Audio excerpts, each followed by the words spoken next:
Muy complacida de tener a sus fieles amigos con nosotros en esta noche para compartir con el arquitecto Ricardo González, un gestor cultural, una persona muy nuestra y que hoy nos va a hablar de nuestra historia nacional.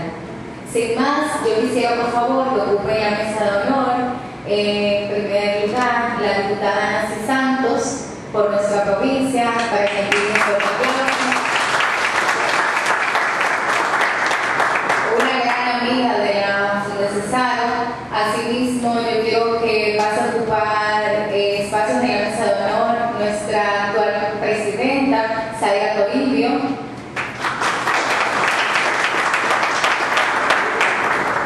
El conferencista invitado, arquitecto Ricardo González. Asimismo, el doctor Ramón Corona, cariñosamente nenito. Tenemos al señor Rodríguez, que nos acompaña por el COICA de Corea, que por favor pase adelante a acompañarnos en la mesa de honor. Señor Rodríguez. De igual modo, Romeo La Antigua, quien es encargado de Relaciones Interinstitucionales de la Fundación Cesaro. Y con ellos yo creo que ya podemos iniciar formalmente, pero antes me gustaría que nos acercáramos un poco y completáramos los espacios de la parte frontal.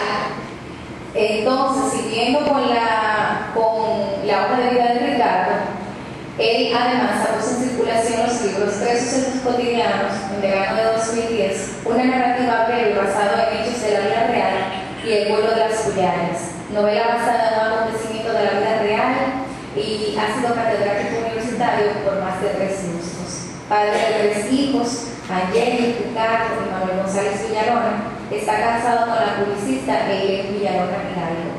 Esa es una breve sinopsis de lo que representa Ricardo González, pero yo estoy segura que nosotros sabemos más de él porque cada uno de los que aquí están presentes hemos tenido la posibilidad de compartir algo con Ricardo. Así que sin formalidades, como tal, esas formalidades a las que me refiero entrecomilladas, porque ahí viene la parte bíblica, somos 2 o 3, pero donde están 2 o 3 yo creo que es más que suficiente. Les dejo con Ricardo González. Podemos estar aquí esta noche. Invocamos a la Virgen de la Cueva antes de llegar aquí y resulta que comenzó a llover. Así que es un honor que haya comenzado a llover en una tierra nuestra que ha estado falto de agua por más de 3 o 4 meses. Yo le decía a un amigo a la entrada que la lluvia era más importante que la misma conferencia porque la necesitaba, de verdad que sí. Me sentí muy bien cuando me di cuenta de que el cielo se venía en agua y que sé que mañana muchas personas del campo van a estar muy alegres. Así que gracias por tomarse su tiempo. Cuando Lilian, tan inquieta, me llamó para que hablásemos de la relación que hay entre la independencia de la República y la sublevación de Sabaneta, yo le decía a Lilian que la parte más importante de todo esto es que la guerra de la independencia es un conjunto de batallas que se dieron después del Trabucazo. Oigan bien cómo son las cosas. Yo quiero hoy, porque siempre venimos y hacemos una conferencia y comenzamos a hablar y el conferencista comienza a externar sus ideas. No, yo quiero hacer un intercambio esta noche, una especie, yo no le diría de historia, sino una conversación para que se nos quede en nuestra mente y en nuestros corazones qué somos, quiénes somos y por qué somos. Una conversación que yo no vine a hablar y le voy a ser sincero, de las bondades de Duarte, ni de lo que él hizo por la independencia de la República, De eso hemos hablado en todas las conferencias. Vamos a hacer una símil de por qué la independencia y, al contrario de la independencia, por qué la restauración y cuáles fueron las batallas que dieron al traste con la restauración y cuáles fueron las batallas que afianzaron la independencia de la república para de ese modo poder tener una república libre, independiente y triunfante. Yo le voy a hacer una especie de cronología rápida y sencilla para que podamos entender todo esto. La independencia nuestra se da el 27 de febrero de 1894. Pero todo comienza en el 1801 y lo voy a llevar de 1801 a 1844 para que podamos entender esto. En el 1801, Toussaint Louverture proclama la abolición de la esclavitud en la isla completa. Todavía Haití no se había liberado. Todavía Haití pertenecía a una colonia francesa y nosotros, era una colonia francesa y nosotros una colonia española. Pero en 1801, él se decide abolir la esclavitud en nombre de la República Francesa. Y comienzan los tumultos porque a esos esclavos que ya están libres hay que darle tierra, hay que asentarlos, ellos tienen que producir, etcétera, etcétera, etcétera. Bueno, pues siete años más tarde, después que Louverture, no sé hablar francés, imagino que se pronuncia así. Yo sé que Toussaint. Gracias, Roberto. Bien, 7 años después, entonces, se produce la batalla de Palo Hincado, que para muchos historiadores es nuestra primera independencia. Eso es, en el 1808, el 7 de noviembre, nuestras tropas del Santo Domingo Español derrotan a los franceses y comenzamos nosotros a liberarnos de los franceses. Un año más tarde, en el 1809, vean que comenzamos en el 1801.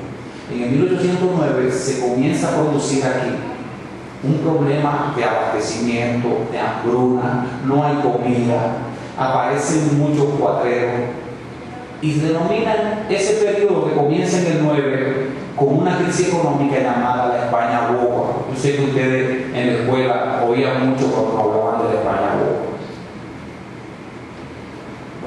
Pues en el 1821, 12 años más tarde, se produce un movimiento en la frontera para derrocar al capitán general e incorporar nuestro territorio, o sea, la parte este de la isla Haití. Y hago esa salvedad porque todavía estamos en el 21, no comienza el 22, que es cuando llega la intervención haitiana. La misma gente de la parte este de la isla quiere incorporar la isla a Haití. A nosotros en la escuela nunca nos dicen eso. ¿Y quién era? Algunas personas de la frontera, algunos ateos y otros productores de tabaco del Cibao. ¿Sí? Querían incorporar nuestra isla a Haití en el 1921. ¿Qué pasa? Llega el 1922 y el 9 de febrero, pero en el mismo 1921, al darse cuenta José Núñez de Cáceres, que era abogado, político, historiador, el 1 de diciembre de 1821 proclama lo que es la segunda independencia nuestra, que le llaman la independencia efímera, porque duró desde el 1 de diciembre de 1821 hasta el 9 de febrero de 1822. Pero ¿qué pasa? Núñez de Cáceres se adelanta, proclama la independencia efímera y comienza a pedir ayuda a Ecuador, a Colombia. Pero ¿qué pasa en esos momentos? Simón Bolívar, que es el libertador de América, estaba peleando en ese tiempo. Y le digo, yo no puedo ayudarte, Núñez de Cáceres, porque los haitianos, evidentemente, me han ayudado muchísimo a mí para libertar esta nación. La cuestión es que se quedó plasmada la independencia efímera y apenas duró esos meses. El 9 de febrero de 1822 entra nada más y nada menos que Jean-Pierre Boyer. También hay, ¿verdad, Roberto? Jean-Pierre Boyer toma posesión de Santo Domingo y comienza la intervención haitiana. ¿Qué sucede?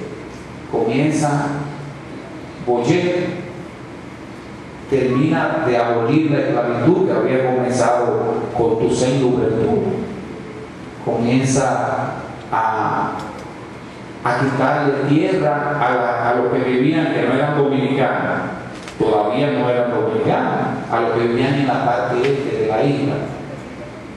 Y hubo un acontecimiento que casi la historia no lo menciona, pero yo tuve la oportunidad de investigarlo en el Archivo General de la Nación, y le va a causar risa mucho, pero una de las cosas que más incomodó a los que vivían en la parte este de la isla fue que Boyer abolió la pelea de gallo y se armó la del titicón, porque esta gente no quería dejar de pelear su gallo, de poner su animalito a que se mata. Bueno, pues eso es en 1822. Ya para el 1938, claro, en el 1922 ya tenía Duarte, apenas tenía ¿cuánto? 9 años, 8 años, 9 años. Todavía Duarte no aparece en la historia. Y por eso le dije al principio, yo no quiero hablar mucho de Duarte, pero sí en julio de 1838, entonces Duarte, después de haber salido del país, después de haber visto cómo se manejaban las sociedades europeas, cómo se manejaban las sociedades estadounidenses, porque ya Estados Unidos tenía un tiempo que se había liberado, funda una sociedad secreta llamada la Trinitaria, con el objetivo de liberarnos del país, porque ya, señores, primero, ya en las universidades estaban obligados a dar la cátedra en francés. Incluso hasta estos días, los que son abogados lo saben, el código que se empleaba aquí era el código francés. Pues, todavía, imagínense. O sea, eso viene desde allá.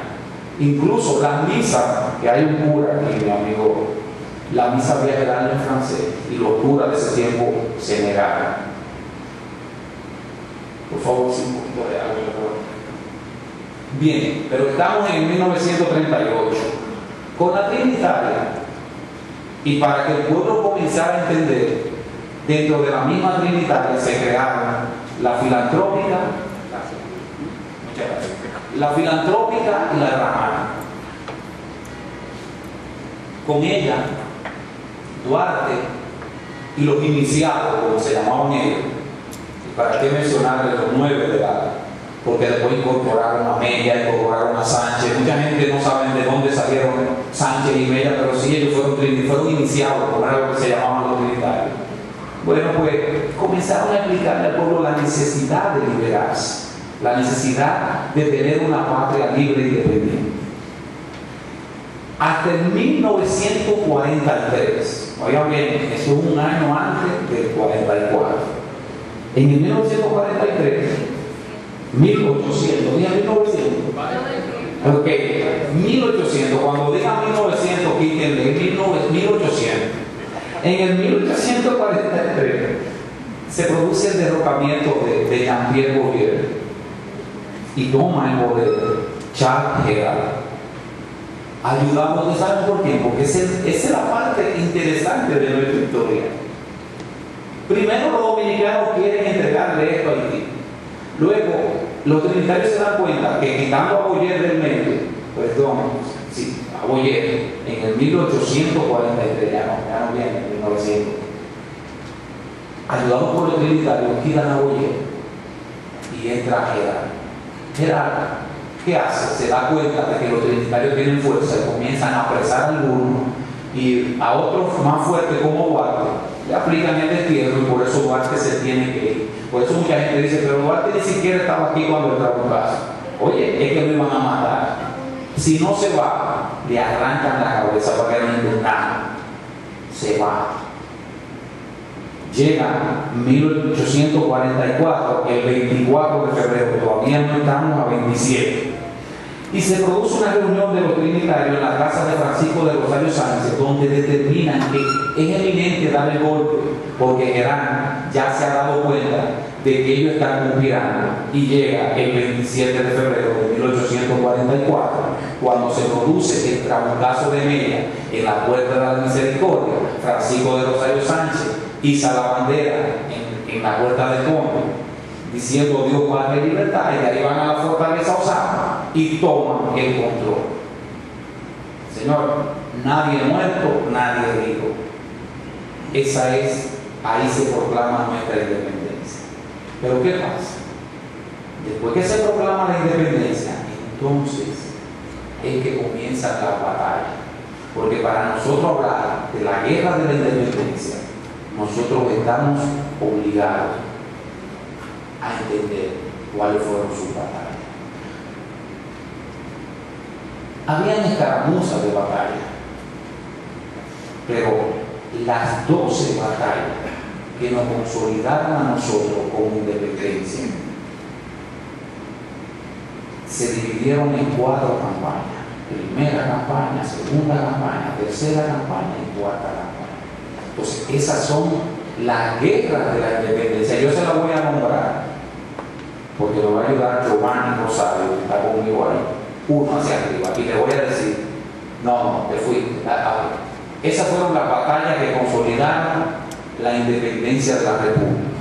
Hay algunas batallas antes de eso, como fue el 13 de marzo, pero fueron pequeñas batallas. Pero la grande, la primera, fue la del 19 de marzo de 1844, con el general Pedro Santana, que fue nuestro inconsulto caudillo, lamentablemente, pero que en ese momento estuvo luchando por la independencia.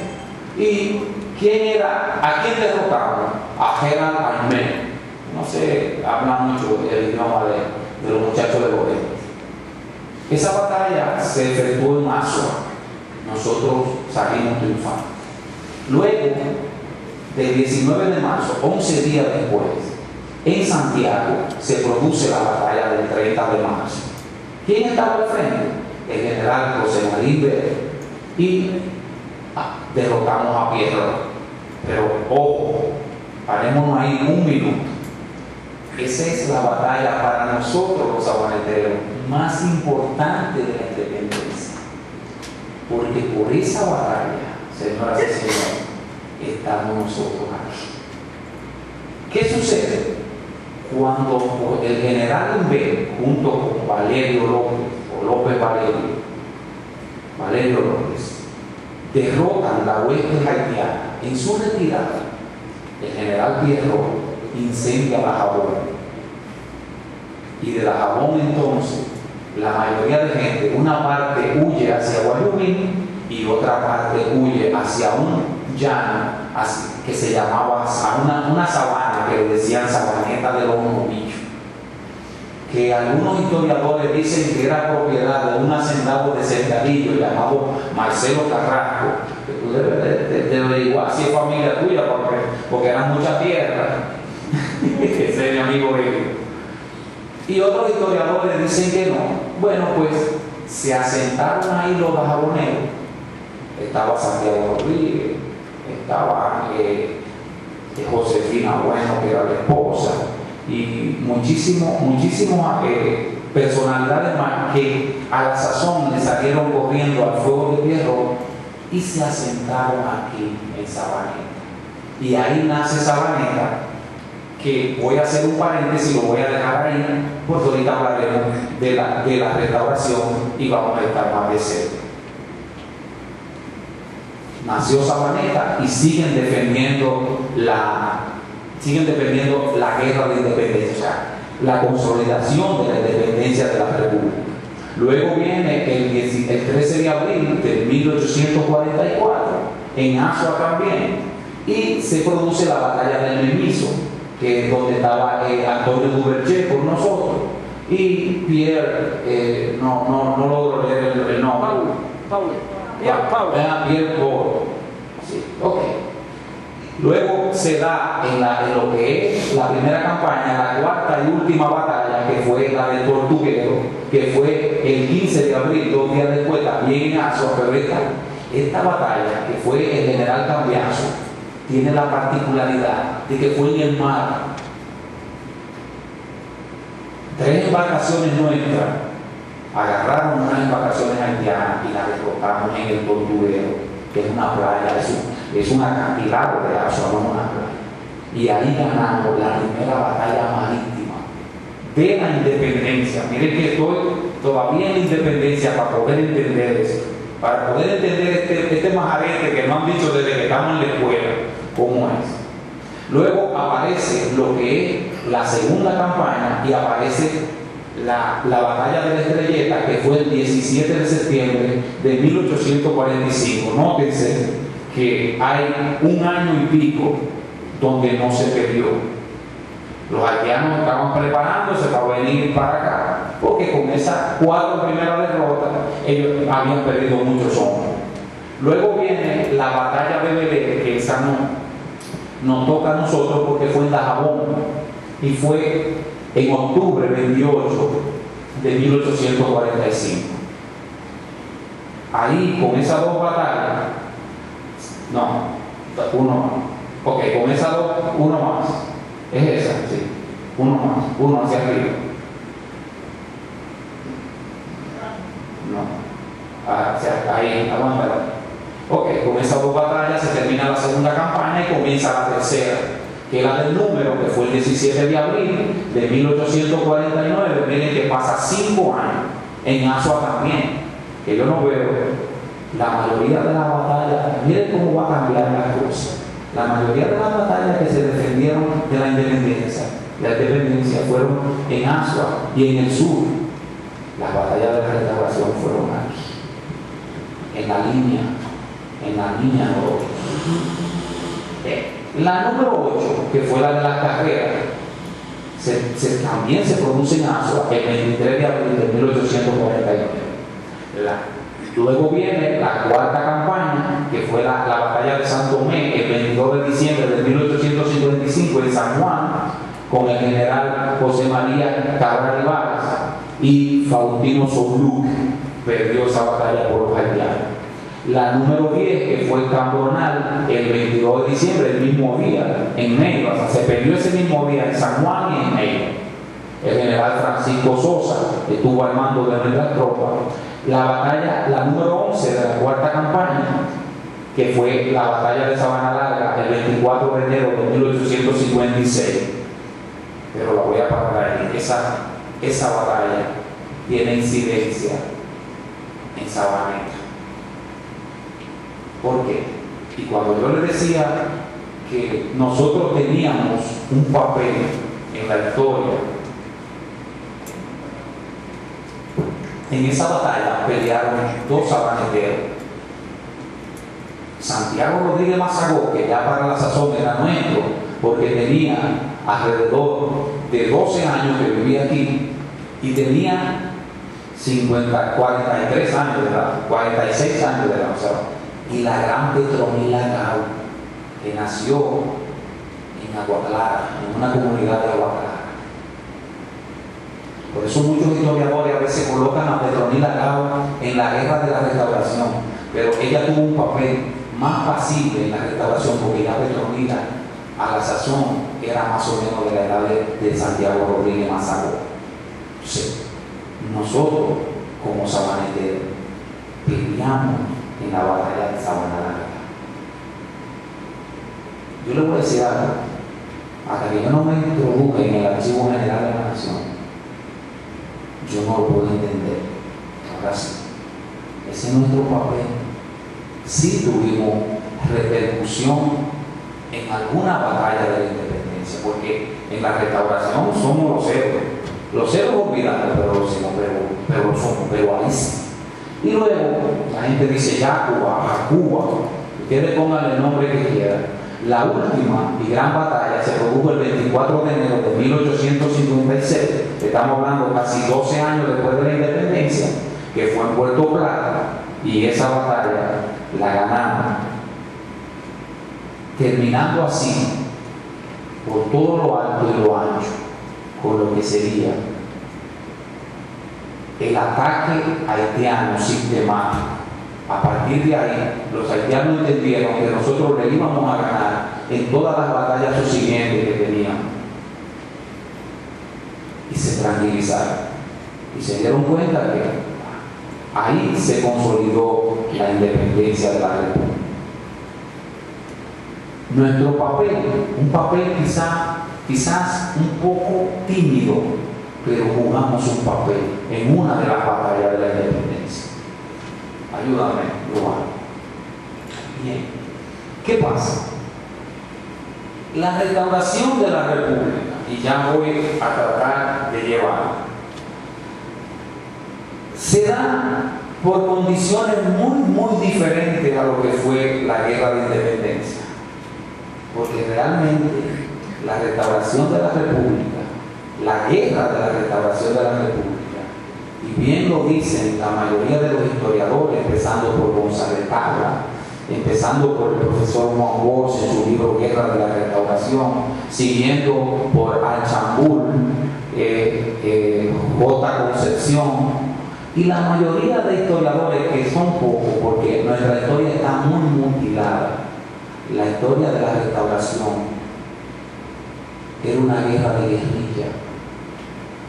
Señores, no eran generales los que pelearon en la guerra de la restauración, eran campesinos descalzos, sin camisa, con los pantalones rotos,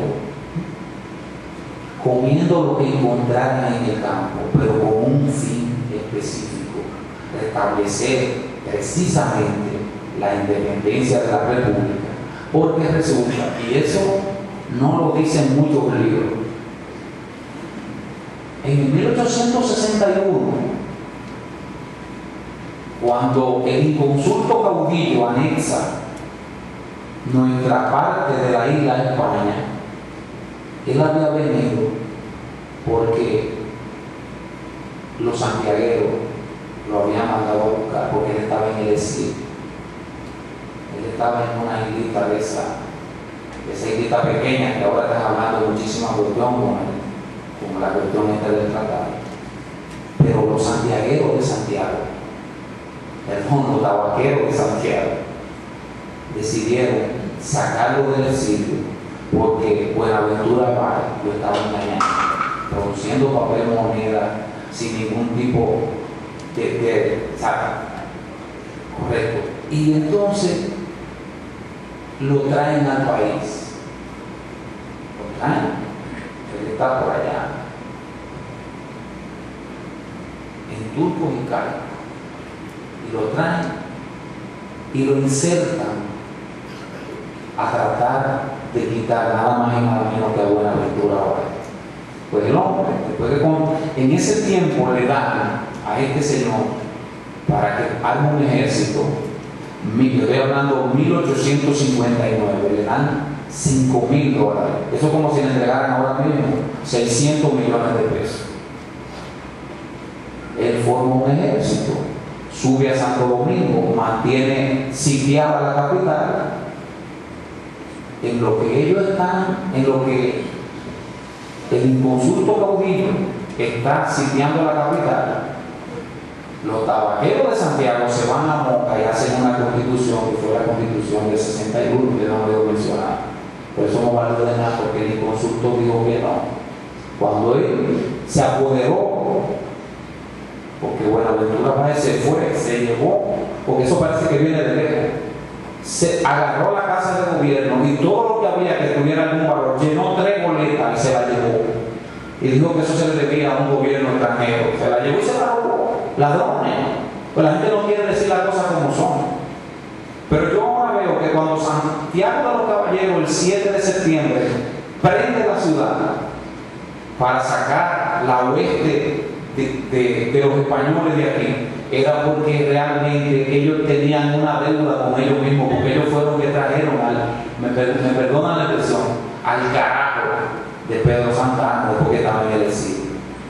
Pues resulta que la anexión a España se produce en marzo del 18 de 1861.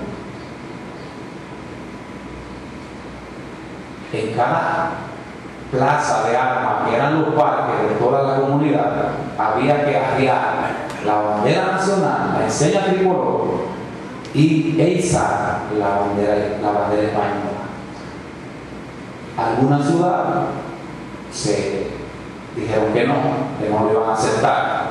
Y resulta que en el Cibao se produjo la rebelión del Cibao con José Contreras y Cayetano de Mosén a la cabeza en la toma de Moca, que fue el 2 de mayo de ese 1861, y Pedro Santana lo fusila. Una semana después de firmar la anexión a España, el 25 de marzo de 1861, vienen aquí y resulta que los mismos que habían peleado por la independencia firmaron el acta de la anexión. Y ahí estaba Santiago Rodríguez y estaba José Márquez. Vamos a hablarlo como son las cosas. Y estaba Pedro Toma y estaba José Cabrera. Firmaron la anexión, pero se dieron cuenta un poco más tarde que había sido un error, sobre todo porque Pedro Santana, el 4 de julio, fusila en el Centauro a Francisco de Rosario Sánchez. Y de ahí la expresión, porque venía de Haití. Ustedes lo han oído mucho porque en la escuela no lo repitieron. No nos decían por qué era, pero nos decían, entro por Haití porque no puedo hacerlo por otra parte. Pero si alguien quiere mancillar mi nombre, decirle que yo soy la bandera nacional, es que tengo que venir por ahí. Con él vino José Cabrera, el nuestro, ese que nació ahí en el Iguerito. Ese mismo, que la calle de él la mutilaron y le metieron Fefita la Grande. Como mutilaron la calle de aquí, la Restauración, y le pusieron Darío Gómez, no. Yo dije en la emisora, y lo voy a repetir, que la calle San Ignacio debiera de llamarse calle Sublevación de Sabaneta. Es el acontecimiento más grande que ha tenido Sabaneta en toda su vida, desde que nació en aquel fuego de abril de 1844. Y a San Ignacio vamos a poner en la calle, está por otra calle por ahí, pero es muy difícil. Bien, ¿qué pasa? Cuando la gente de aquí se da cuenta que es un error haber firmado el acta de anexión, comienzan los preparativos con Santiago Rodríguez a la cabeza. Ese mismo, con Rodríguez masacró. Y ya para 1862, España está tan loca, si se puede llamar así, que ellos están pensando de que recuperar la tierra que había tomado Tosén Roberto hace muchos años atrás. Y la gente comienza a organizarse. ¿Pero dónde se comienza a organizar? Primero, hay una serie de batallas que se dan para que se dé la restauración, que fueron las siguientes. La primera, una rebelión en Neiva el 3 de febrero de 1863. Tomaron la plaza de armas de Neiva, pero parece que se metieron en miedo y se entregaron esos muchachos, lamentablemente. Luego viene la rebelión de Guayubín el 21 de febrero de 1863, con Lucas Evangelista a la cabeza. Y ustedes saben con quién pelearon: con Fernando Valerio, el mismo que en la batalla del 30 de marzo había ayudado a liberarnos de Fierro, de nada más y nada menos de Fierro. O sea, miren cómo son las cosas. Un día eran de un bando y otro día eran de otro. Luego viene la sublevación de Sabaneta el 22 de febrero de 1863, con Santiago Rodríguez Mazagua a la cabeza. Otra batalla, pero oígame, para los españoles de ese tiempo y para los historiadores nuestros, no había comenzado la guerra de la recuperación. Esas son batallas y caramuzas.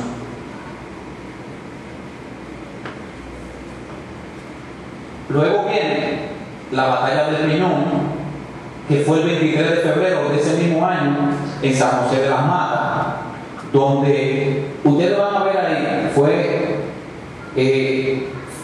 fuimos, esa fe que está allá, fue que perdimos, porque mucha gente no hablan de la batalla, pero siempre nos dicen que ganamos mentira. Cuando nosotros hicimos esa batalla, en el 90% nos mataron, nos acabaron. porque estaban más preparados, tenían más gente, Señor. Entonces, la batalla de Mangá, que fue el 2 de marzo de 1863 en Guayubín, con Benito Monción a la cabeza, y perdimos de José Hungría, que era el gobernador a la sazón de Santiago. Pero luego viene la batalla del 5 de marzo de 1863, en ese parque que ustedes tienen ahí a su espalda. Perdimos. Hungría vino con más de 2.800 hombres y nosotros éramos 131. Nos acabaron. En esa batalla nos mataron a José Mártir. Esa calle que ustedes ven que cruza allá, que llega hasta el play.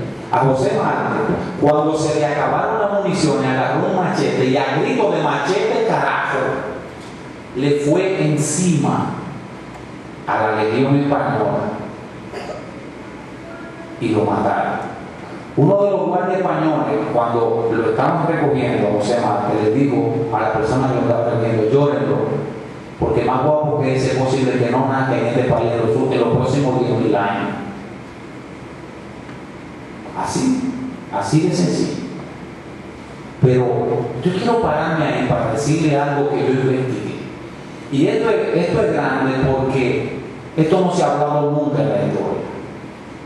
Resulta que el día 2 de marzo de ese año, en Guayubín, Benito Monción había perdido de Hungría, pero a Benito Monción le quedaron más de 1.200 hombres. Y Benito Monción sabía que Hungría venía a salir por el Guanal para atacar la legión nuestra aquí en lo que hoy es el Parque de Juan Rosado. Y ellos tardaron 3 días, porque la masacre nuestra fue el día 5 y la batalla de Mangá fue el día 2. Él tenía tiempo suficiente de venir por ahí por Martín García y apoyar los muchachos de Santiago Rodríguez, Mazagó. Nosotros éramos 131, señores. Ahí nos cogieron presos. ¿Ustedes saben a quién? A Pedro Toma y a Antonio Batista. Se lo llevaron para Santiago. ¿Y qué ustedes creen que hicieron 7 días después? Lo fusilaron. Lo fusilaron a los dos. Pero yo le voy a decir algo relevante. Resulta que para el 2 de marzo de 1863, Benito Monción y Santiago Rodríguez eran enemigos.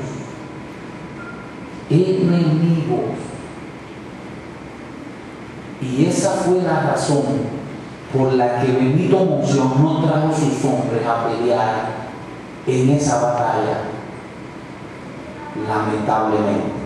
Y habían sido enemigos, y yo tengo la razón por la cual yo lo investigué. Resulta que Santiago Rodríguez, y me van a perdonar la gente que no entienda esto, porque lo que voy a decir es grande. Santiago Rodríguez trajo a Benito Monción y se lo llevó para... Santiago Rodríguez era una hacendado.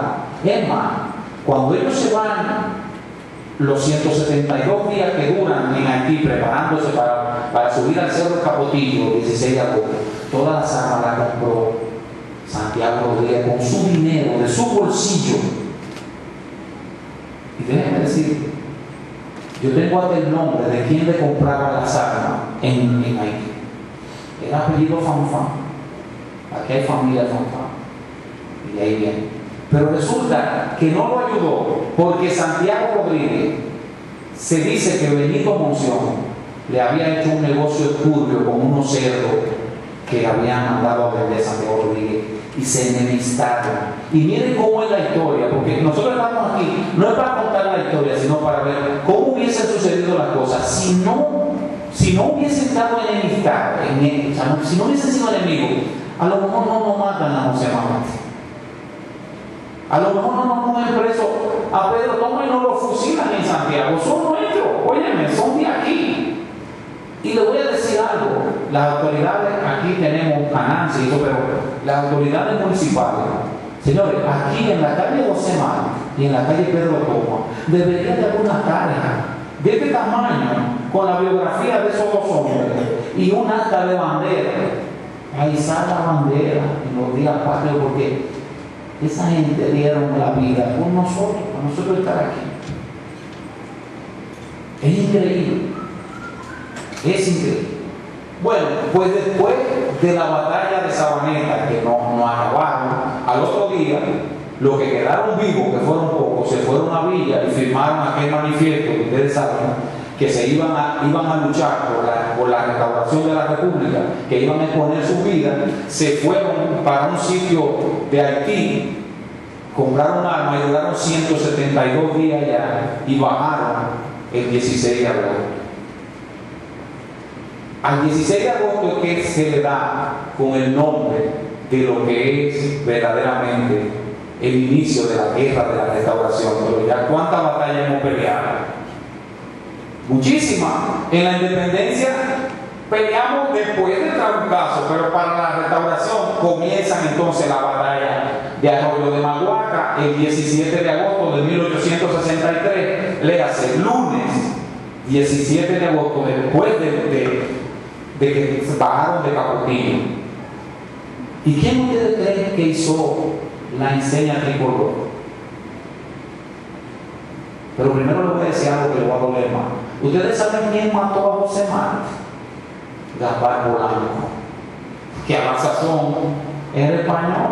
Y ustedes en los cuadros de historia nuestra ven, héroe de la restauración, Gaspar Polanco. A mí no me merece, oye, el más mínimo respeto. Porque usted podrá hacer lo que sea, pero si usted ha luchado con un grupo de gente, señores, Antonio Batista, ¿de quién era? De la Legión Española. ¿Y qué le digo a Santiago Rodríguez? Cuando comience la guerra, que yo no voy para Cercadillo, porque yo no voy a pelear en contra de ustedes. Y lo agarraron por eso, por traición, y lo fusilaron junto con Pedro Tomás en Santiago. Ese sí también es un héroe de la restauración, pero no la Polanco. Pero allá en Capotillo, ¿ustedes saben quién hizo la enseña tricolor? Que la confesionó Humberto Manzano, Alejandro Bueno. Pero la historia no lo confiere. Eso hay que meterse allá y buscar a José de la Gándara, investigar. Pues miren, uno nuestro fue que hizo la bandera el 16 de agosto, allá arriba en Capotillo. Comienza entonces en Arroyo de Maguaca el 17 de agosto, con Santiago Rodríguez a la cabeza en el Pino, la primera batalla después. Yo no voy a hablar después sino después del 16 de agosto, después que bajaron de Capotillo. Luego viene la batalla de Sabaneta, que fue el 18 de agosto de 1863 en Sabaneta, donde Santiago Rodríguez le gana a José Hungría. Este es uno de los días más importantes nuestros aquí. No lo sé, no lo tengo. Luego viene la batalla del 23 de agosto de 1863 en San José de las Matas, la batalla del 28 de agosto de 1863 en Puerto Plata, La Vega, Cotuí y San Francisco de Macorís. Ese día, todas esas ciudades son tomadas por el ejército rebelde de la restauración. Y con esa toma de todas esas, ya el gobierno español se da cuenta que gran parte de la guerra se está perdiendo. Luego viene la batalla del 30 de agosto en Yamasá, Moca y Bonao, y aquella batalla del 6 de septiembre de 1863 en Santiago con Gaspar Polanco, el mismo que le había metido un cuchillo a José Márquez. ¿Sí? Ese. Pero en esa batalla del 6 de septiembre, cuando incendian la ciudad de Santiago, ¿ustedes saben quién muere?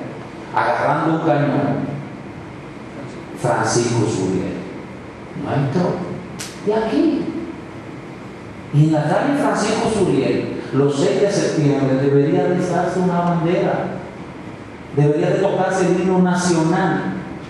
Todos los 6 de septiembre, con una tarja grande que diga, por lo menos gracias por haber luchado para nosotros ser una república independiente y triunfante. Luego ya, yo le voy a decir algo que tampoco lo dicen mucho en los libros de historia. El 13 de septiembre, después que ganan la batalla de Santiago, vienen los revolucionarios aquí a Sabaneta y le ofrecen a Santiago Rodríguez la presidencia de la República.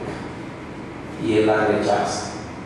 Nosotros, si Santiago Rodríguez decía que sí, la casa de gobierno del país, el Palacio Nacional, hubiese estado en Sabaneta, pero no quiso, lo rechazó.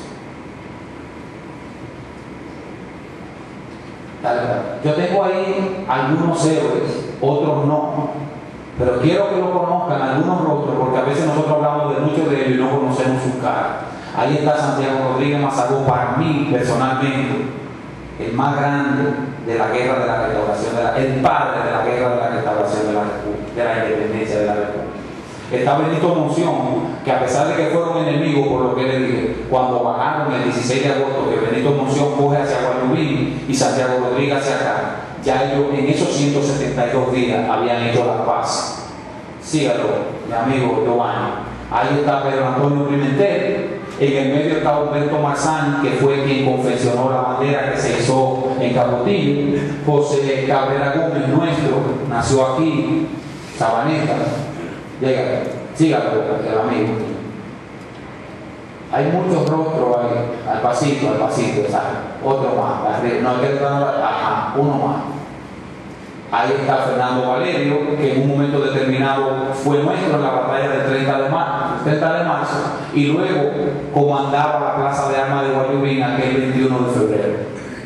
Al lado está Gregorio Luperón, que para mí no tuvo mucha incidencia en la guerra de la restauración. Algún día, si ustedes lo creen conveniente, podemos sentarnos y hacer un conversatorio, porque yo creo incluso cuando mataron a Rodríguez Oquío, cuando lo capturaron, Gregorio Luperón estaba al lado de él y no hizo nada para que no lo capturaran.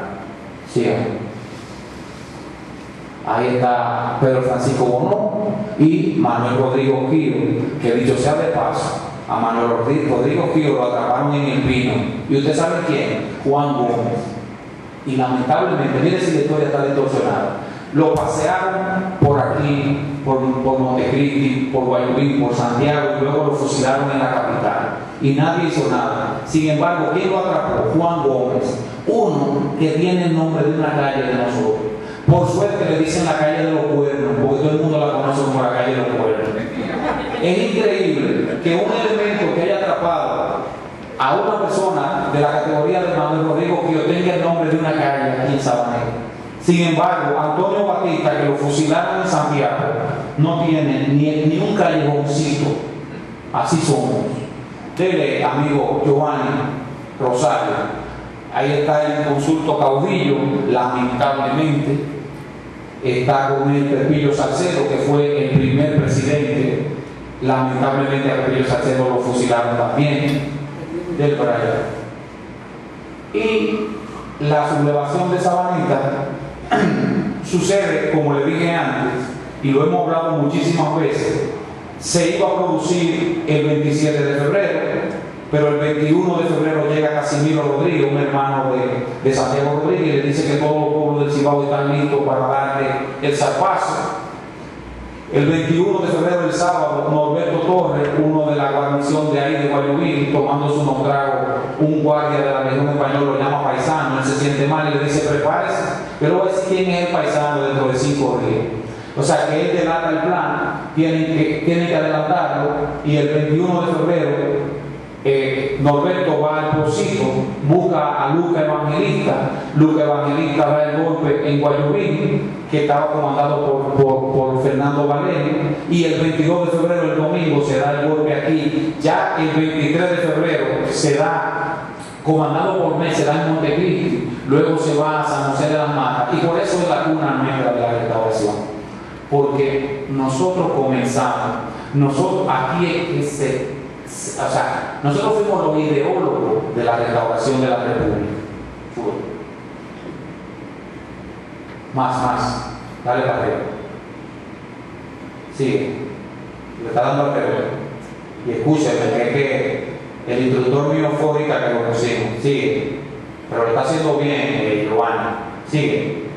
Sigue. Ok, yo quiero dos cosas. Antes de yo tocar la retirada,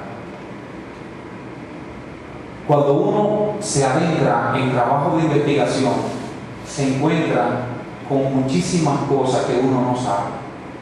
Y yo en este trabajo investigativo me he encontrado con un hombre, señores, y se lo voy a leer el párrafo.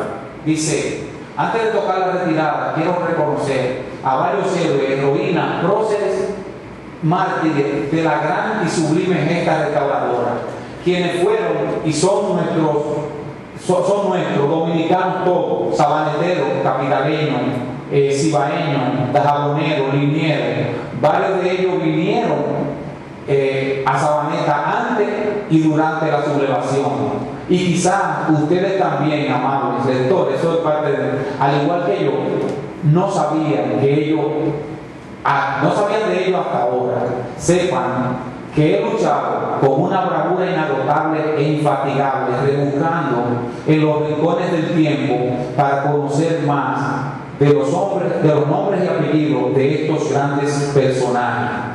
Pero lamentablemente nuestra historia está tan limitada, mutilada y tan callada, que con el respeto que ellos se merecen, hoy solo puedo rendirle un humilde homenaje, mencionándolo uno por uno, sin sus nombres y apellidos, y quizás con esta mención comenzar a pagar una deuda social que tenemos todos los sabaneteros y vinieros con estos próceres y mártires, artífices de la restauración de la República.